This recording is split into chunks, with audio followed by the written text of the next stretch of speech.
Salut à tous. Alors, vous aimez Nabucodonosor et Justinien?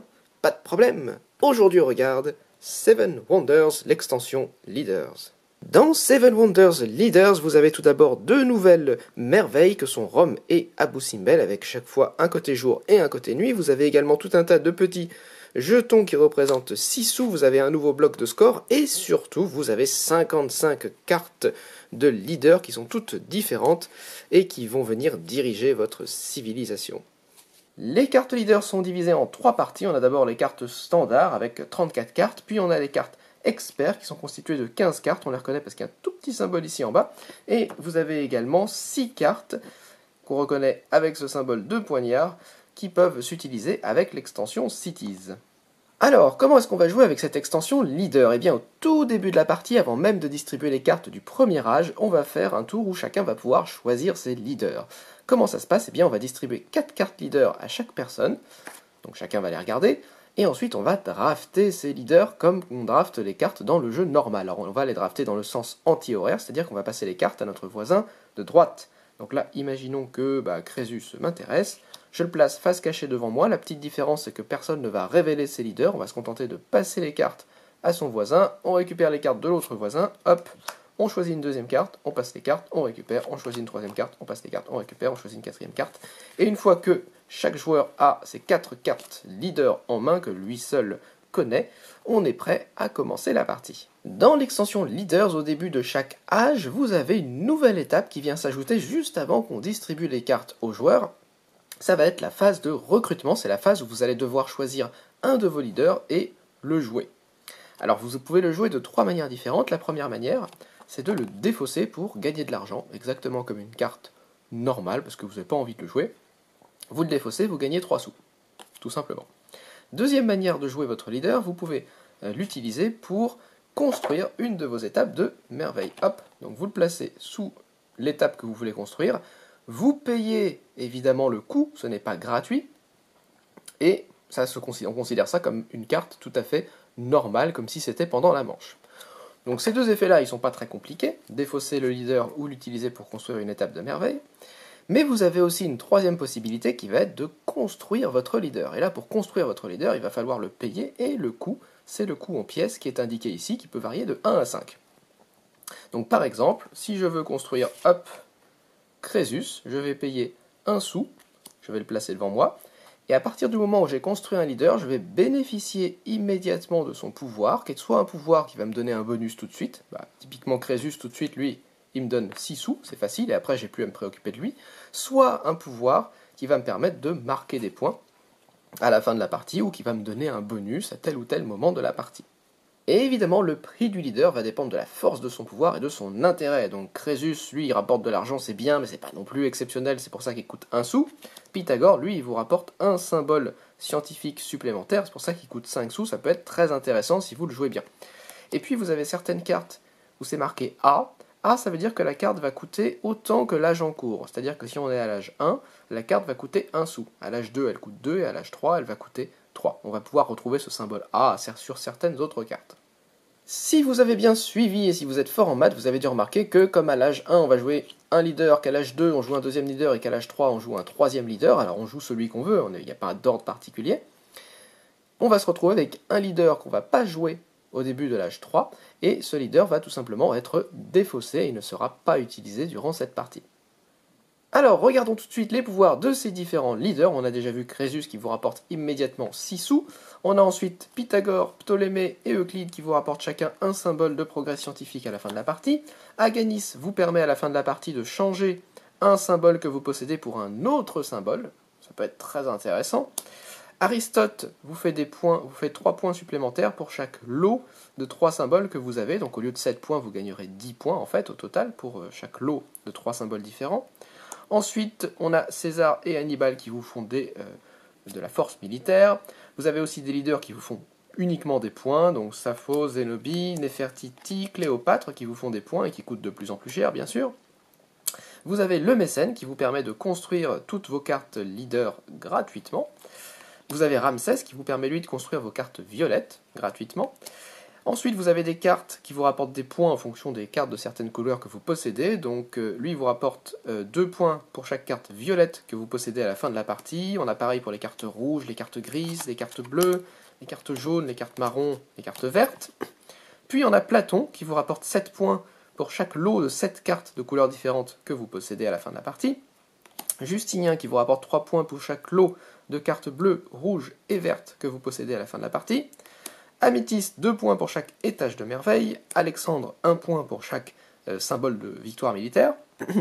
Midas vous rapporte 1 point supplémentaire pour chaque lot de 3 sous. Donc chaque lot de 3 sous vous fera 2 points au lieu de 1. Ensuite, vous avez des leaders qui vous donnent des petites réductions pour construire vos cartes. Donc Archimède vous permet de construire des cartes vertes avec une ressource de moins. Là, c'est les cartes bleues avec une ressource de moins, les cartes rouges avec une ressource de moins. Imhotep vous permet de construire vos merveilles avec une ressource de moins. Ensuite, vous avez des cartes qui vous font un bonus quand vous récupérez certaines cartes ou certains objets. Néron vous fait gagner 2 sous à chaque fois que vous récupérez un jeton victoire. Vitruve vous fait gagner 2 sous à chaque fois que vous construisez une carte par un chaînage. Xénophon vous permet de gagner 2 sous chaque fois que vous construisez une carte jaune. Ensuite, Bilkis, qui a un pouvoir un peu spécifique, vous permet une fois par tour d'acheter une ressource de votre choix à la réserve pour 1 sou. Donc vous ne donnez pas d'argent à vos voisins et en plus ça ne vous coûte pas très cher. Et enfin, Salomon vous permet de prendre toutes les cartes qui ont déjà été défaussées depuis le début de la partie et d'en construire une gratuitement.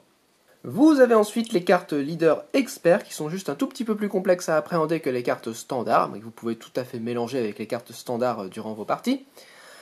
Ici, Euripile vous permet, si vous êtes le joueur qui a le plus de cartes rouges en comparant avec votre voisin de gauche et votre voisin de droite, de gagner 5 points de victoire à la fin de la partie. C'est la même chose pour les cartes bleues, les cartes vertes, les cartes jaunes.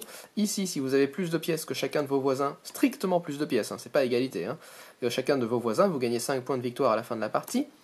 Cette carte vous permet de gagner un symbole science supplémentaire parmi les symboles dont vous avez le plus. Donc si vous avez la tablette, vous avez 5 tablettes, 4 roues et 3 compas, et bien vous gagnez une tablette supplémentaire. Bérénice vous permet de gagner 1 sou à chaque tour où vous gagnez des sous. Ici, vous avez la possibilité, une fois par tour, quand vous achetez des ressources à votre voisin de gauche ou à votre voisin de droite, de récupérer une pièce de la réserve. Donc acheter à vos voisins vous coûte un petit peu moins cher. Cette carte-là vous permet de gagner 6 points de victoire à la fin de la partie si vous n'avez aucun jeton défaite.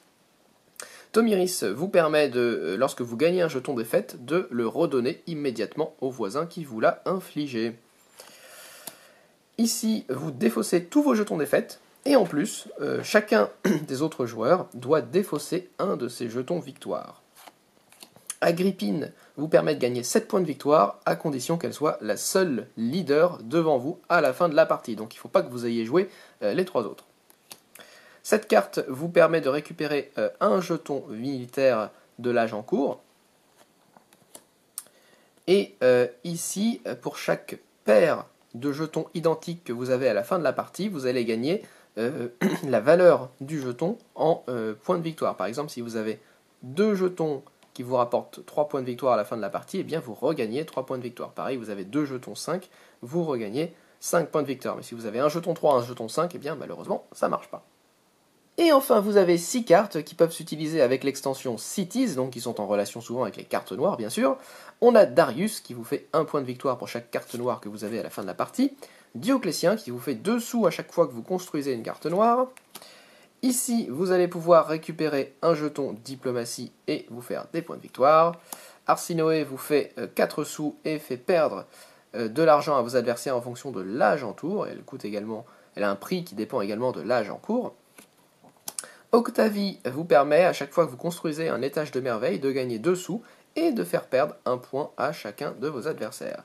Et enfin, Caligula vous permet, une fois par manche, de construire gratuitement une carte noire. Et puis vous avez aussi 2 nouvelles merveilles qui viennent chacun avec des petites spécificités en relation avec les leaders. Alors on regarde d'abord Abu Simbel. Abu Simbel ici a surtout cette spécificité ici. Lorsque vous construisez cette étape de la merveille, vous allez choisir un des leaders que vous avez déjà recruté durant la partie et vous allez le placer ici sous le plateau merveille, sous ce symbole. Alors à partir de ce moment-là, le leader ne peut plus utiliser son pouvoir, il va plus vous servir à rien. Par contre, à la fin de la partie, vous allez pouvoir gagner un nombre de points de victoire qui est égal au double du coût de ce leader. Donc si le leader coûtait 3, par exemple comme Salomon ici, et bien à la fin de la partie, si vous l'avez placé à cet endroit-là grâce à ce pouvoir, il vous rapportera 6 points de victoire. Et si vous regardez sur la face nuit de Abu Simbel, c'est la même chose, sauf que vous allez pouvoir placer 2 leaders ici qui vont pouvoir vous rapporter éventuellement pas mal de points de victoire. Si par exemple il coûtait 5, ça vous fera 10 et 10, vous pourriez aller jusqu'à 20 points de victoire de cette manière. Et si on regarde Rome, il y a déjà une première particularité ici, c'est sur la ressource de départ. Rome n'a pas de ressource de départ, par contre tous les leaders que le joueur va construire seront gratuits. Et ensuite là, ça lui fait des points de victoire. Sur le côté nuit, c'est un tout petit peu différent, puisque les leaders du joueur vont coûter 2 sous en moins, et les leaders construits par les voisins de gauche et de droite vont coûter 1 sou en moins. Mais vous avez surtout des avantages ici. Lors du premier étage de la merveille, vous allez pouvoir piocher 4 cartes leaders supplémentaires parmi celles qui sont restées dans la boîte et vous les ajoutez à votre main, donc ça vous fait beaucoup plus de choix pour les leaders que vous allez poser. Et ici, pour l'étape 2 et l'étape 3, vous allez pouvoir immédiatement recruter un leader. Alors par contre, il n'est pas gratuit, à ce moment-là, vous devez payer son coût lorsque vous l'utilisez. Et puis dernière chose, le bloc de score avec une ligne pour l'extension Cities, une ligne pour l'extension Leader et 2 lignes pour l'extension Armada. Boum! Et voilà, c'est tout pour Seven Wonders, l'extension Leaders. Bon, je pense que vous voyez assez facilement si c'est fait ou non pour vous. C'est plus de Seven Wonders avec plus d'effets différents, plus de variété, plus de complexité. Alors c'est pas non plus ultra complexe, hein, ça rajoute juste une couche de décision en plus. Donc si ça vous plaît, si vous avez bien joué au jeu, ou si vous avez déjà joué avec l'extension Cities, et que vous avez encore envie de renouveler vos parties, et bien surtout n'hésitez pas, lancez-vous dans Leaders. Alors certains le considèrent comme une extension indispensable même, alors je sais pas si elle est indispensable, mais c'est vrai que c'est très très chouette, il y a plein d'effets variés, c'est vraiment une bonne idée d'avoir mis ces différents leaders. Les 2 nouvelles merveilles qui s'utilisent avec ces leaders sont plutôt sympa, ça fonctionne vraiment bien et tous les leaders ont des pouvoirs qui sont... Alors parfois évidemment vous avez des éléments qui sont assez répétitifs, par exemple là 1 point par carte verte, par carte marron, par carte jaune, par carte bleue, par carte grise, par carte rouge, etc. Ça c'est pas original, mais vous avez aussi beaucoup de leaders qui ont un pouvoir un petit peu spécifique ou qui viennent un peu agrémenter vos parties ou renforcer telle ou telle stratégie qui vous donne déjà dès le début de la partie une orientation, une spécificité par rapport à vos adversaires. Et puis de toute façon vous n'êtes jamais obligé de les utiliser, c'est ça qui est chouette, c'est que vous pouvez tout simplement les défausser pour vous faire de l'argent, ou vous pouvez les utiliser pour faire davantage des tâches de merveille. Donc c'est comme si vous jouiez en fait une carte supplémentaire presque à votre tour de jeu.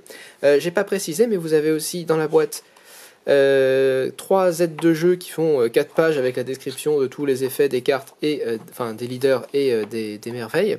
Alors c'est très pratique, faut pas vous laisser impressionner par le nombre de symboles différents, hein. C'est comme dans Seven Wonders de base ou Seven Wonders Cities.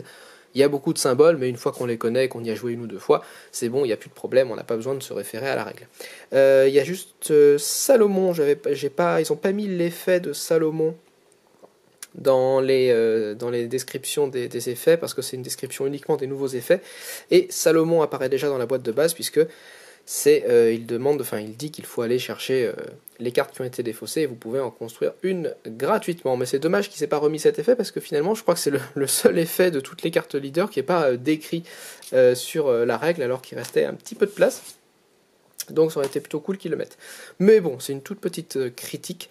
À part ça, voilà, c'est très très très cool comme extension. J'ai rien de particulier à dire. Vraiment, si vous aimez Seven Wonders, n'hésitez pas, vous aimerez certainement cette extension. Et voilà, donc n'hésitez pas à mettre un petit commentaire, mettre un pouce vers le haut, à vous abonner. Et moi je vous retrouve la prochaine fois. Salut!